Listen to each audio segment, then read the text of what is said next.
الو میشنم لبای بچه. استاد خوبی؟ سلامتی. سلامت باشه. یک سوال داشتم استاد. میشنم.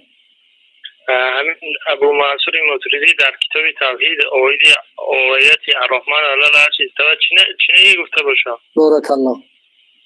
سلامت باشید.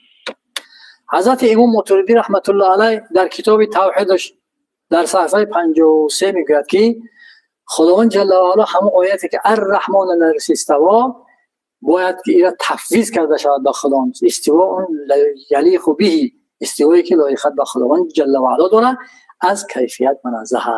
باید حضرت امام ماتریدی رحمت الله علیه همین خیلی بیان میکند در کتاب در کتاب توحیدش همین خیلی بیان میکند که اینا به همین خیلی بیان میکند که تفویض یعنی که استوا لایق مثال لایق داره به خداوند جل و علا.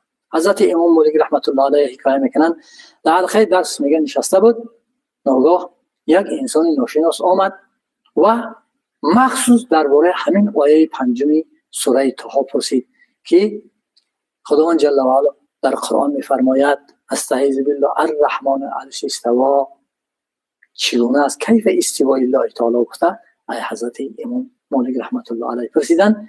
بعد حضرت امام مالک رحمت الله علیه همین خیلی جواب که الاستواء غیر معقول و الايمان به واجب و السوال عنه بدعه گفتن.